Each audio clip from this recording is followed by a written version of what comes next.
அன்பார்ந்த நேயர்களே, தினமும் சித்தா என்ற நிகழ்ச்சியில் இன்றைக்கி நம்ம பார்ப்பது நமது தமிழர்களின் கால ஒழுக்கம்.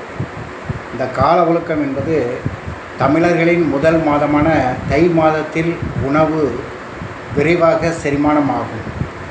இது முன்பனி காலம் எனப்படும்.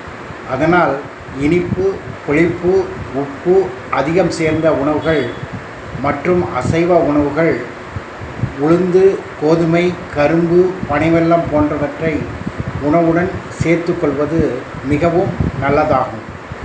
மாசி, பங்குனி ஆகிய பின்பனிக்காலத்தில் உடம்பு ரொம்ப வறட்சி அதிகரிக்கும்.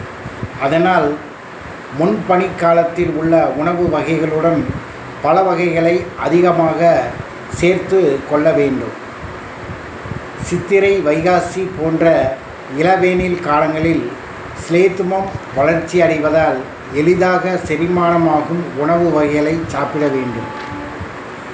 வெந்நீரில் நன்னாரி வேர், வெட்டிவேர், சீரகம், சந்தனம் இவற்றில் ஒன்றை ஊற வைத்து குடிப்பது மிகவும் நல்லதாகும்.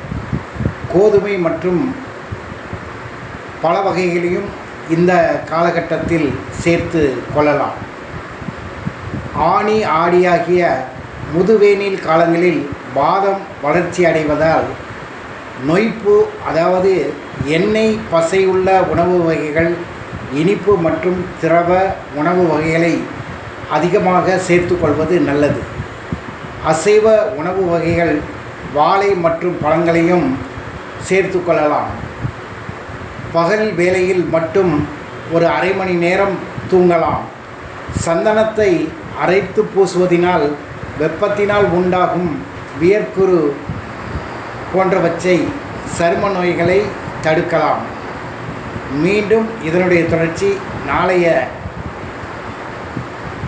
வீடியோவில் நாம் பார்க்கலாம். உங்கள் கமெண்ட்ஸை பதிவு பண்ணுங்கள். உங்களுடைய சப்ஸ்கிரைப்பை எங்களுக்கு கொடுத்து ஆதரவு கொடுங்க. நன்றி, வணக்கம்.